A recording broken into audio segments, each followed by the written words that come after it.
Hello everyone, welcome back on civil service प्रोटे channel. So everybody, आज के segment में, आज के कंठ में आपका स्वागत है। ये ना सिर्फ करंट अफेयर है, ना ही सिर्फ एक अवेयरनेस वीडियो है। हम सबको इस बारे में जानना चाहिए कि ये जो 33% आरक्षण की बात कही गई है महिलाओं के लिए, आखिर ये क्या है, इसका बैकग्राउंड क्या रहा है और इसके लागू होने के बाद क्या परिदृश्य होने वाली है भारत की राजनीति में, भारत के विकास में और महिला सशक्तिकरण के व्यू से। सो हमारा जो पूरा का पूरा व्यूज रहेगा, बात करने का एनालिटिक तरीका रहेगा, वो हम लोग बात करेंगे कि एग्जाम में जब क्वेश्चंस ऑब्जेक्टिव फॉर्म में हमसे पूछे जाएंगे तो डील कैसे करना है। साथ ही साथ ये बहुत ही सुनहरा मौका है कि सरकार महिला सशक्तिकरण के लिए अग्रसर होकर सामने आई है और बहुमत के साथ इस बिल को पास करवाया है। और एक अच्छी बात क्या है कि जो नया संसद भवन है, उस नए संसद भवन का यह पहला बिल था और यह पास भी हो गया है। ठीक है, तो ये सेलिब्रेशंस का भी अवसर है। और जो पितृसत्तात्मक सोच है ना भारत की, कि महिलाओं को बिल्कुल दबा के रखना या उनके जो अधिकार हैं उसको न देना या उनके अधिकारों के लिए आवाज न उठाना, तो उस पर एक करारा चोट भी लगाया गया है इस बिल के द्वारा। तो चलिए बिल्कुल 1 to 1 करके एक एक बात को बात करते हैं और एग्जाम की व्यू से ही बात करेंगे। क्यों? क्योंकि हमारा जो लक्ष्य है इस मैटर को डिस्कस करने का, एग्जाम में अगर क्वेश्चन यहाँ से आए तो आई होप सो कि पूरा का पूरा मामला को हम लोग डील कर सके एज एग्जाम पर्सपेक्टिव। ठीक है, चलिए बात करते हैं। तो महिलाओं के लिए 33% का आरक्षण का बिल जो है वह पास हो चुका है। ठीक है, इंपॉर्टेंट मैटर है, सो इसी के व्यू से हम बात करेंगे। ठीक है, सो 128वें संविधान संशोधन विधेयक के तहत बिल को पेश किया गया था।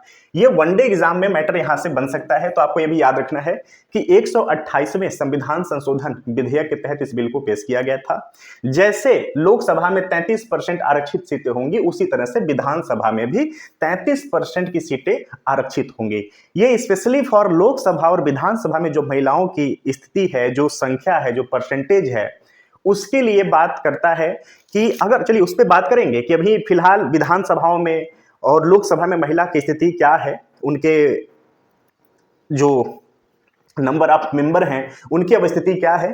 तो अभी तक का हमने ये बात किया कि 128वें संविधान संशोधन विधेयक के तहत यह बिल पेश किया गया था।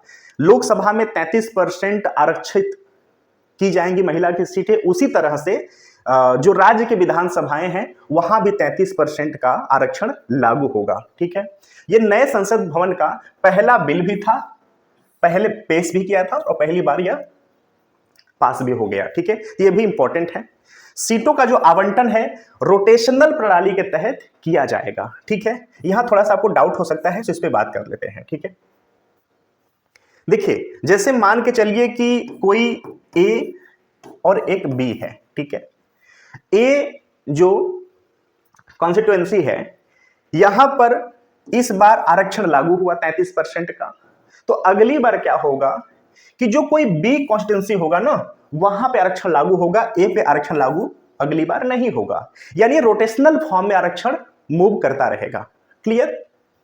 बात समझ में आ गया कि एक बार ए कॉन्स्टिट्यूएंसी में आरक्षण लागू होगा 33% का, अगली बार क्या होगा, किसी दूसरे कॉन्स्टिट्यूएंसी बी में यह आरक्षण लागू होगा। ठीक है, 27 वर्षों से लटका था यह बिल, तो यह भी इंपॉर्टेंट हो जाता है। देखिए ये वाला जो व्यू है, ये मेंस के प्रोस्पेक्टिव से आपके लिए कंटेंट हो जाता है कि 27 वर्षों तक इस पर कोई काम नहीं किया गया था। हालांकि 2010 में राज्यसभा में पास हो गया था, लेकिन लोकसभा में पास नहीं हो पाया था। ठीक है, तो 27 वर्षों से लटका था यह बिल।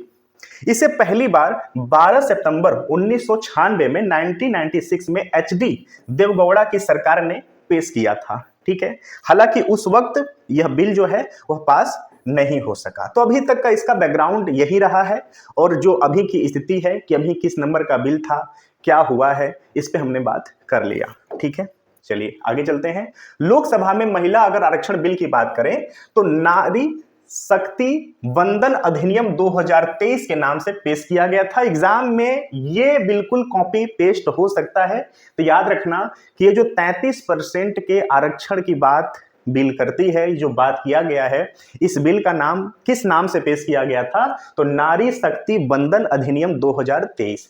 इसको प्लीज आप नोट डाउन कर लेना, ये स्टार क्वेश्चंस के फॉर्म में भी हो सकता है।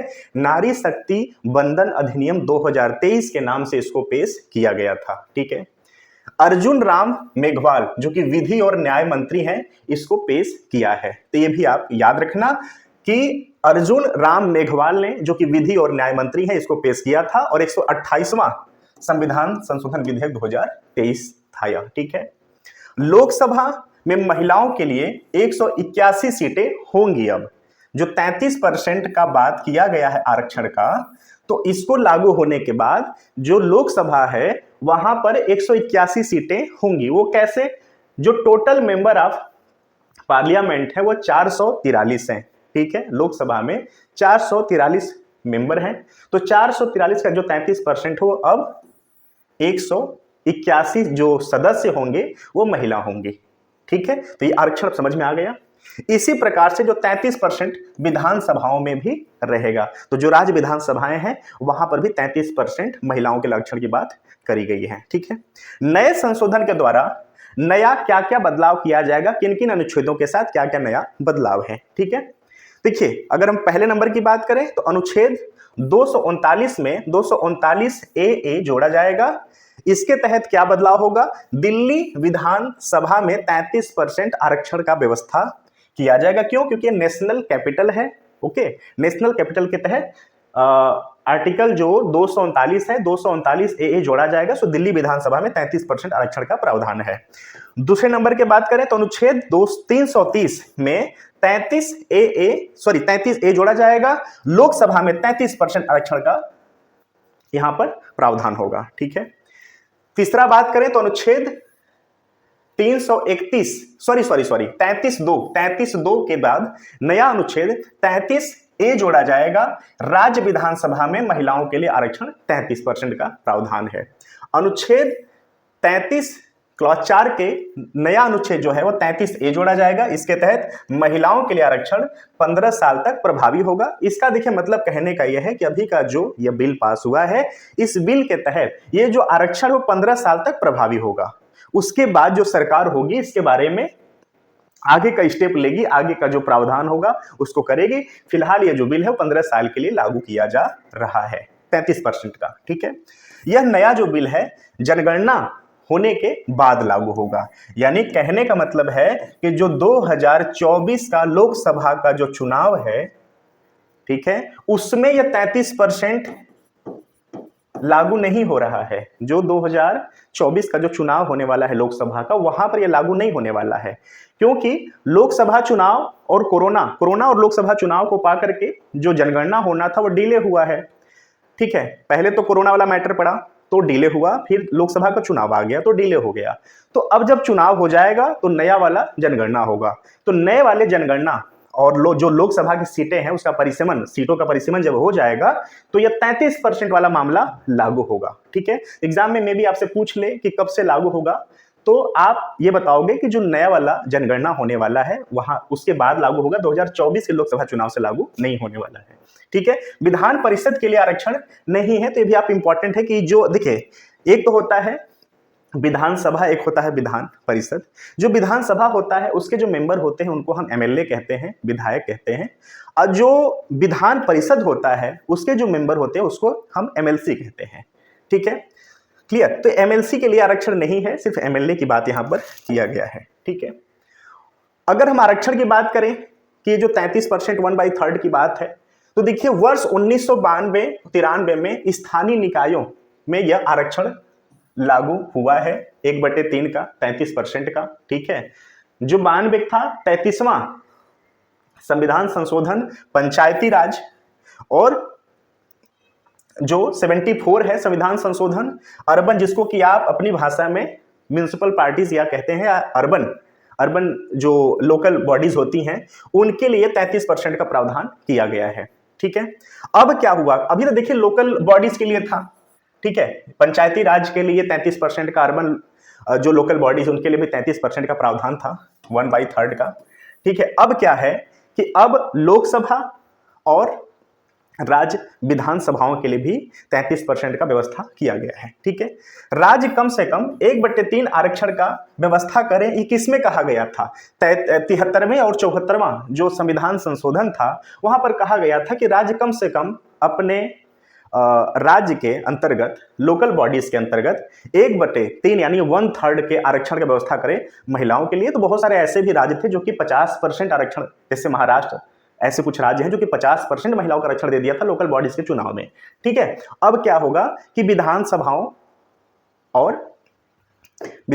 और लोकसभाओं के लिए भी आरक्षण ये लागू होगा। ठीक है, आज के समय की अगर बात करें ना तो लोकसभा में देखिए 543 सदस्य हैं, कुल सदस्य हैं, जिसमें कि जो महिला सदस्य हैं आज के समय में 78 हैं, यानी कि 15%। ठीक है, तो अब आप इस व्यू से समझ सकते हैं कि भारतवर्ष कितना बड़ा है और भारतवर्ष के जो लोगों के, जनता के जो लोगों के प्रतिनिधि हैं, प्रतिनिधित्व कर रहे हैं भारत के संसद में, उनका संख्या 15% है महिलाओं के रूप में।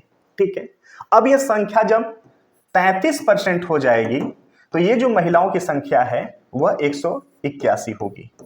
ठीक है, तो ये साफ रूप से दिखाता है कि पितृ जो सत्तात्मक सोच है लोगों की, उसको खत्म किया जा रहा है, महिला सशक्तिकरण को बढ़ाया जा रहा है, वुमेन एम्पावरमेंट का यह दौर चल रहा है। तो ये बहुत अच्छी पहल है, इसका सबका स्वागत करना चाहिए। सो एवरीबॉडी, जितना भी था मामला एक एक करके 1 बाय 1 करके हमने देख लिया, एग्जाम के व्यू से भी, वनडे एग्जाम के व्यू से भी, मेंस आंसर राइटिंग के व्यू से भी हमने इस पे बात कर लिया।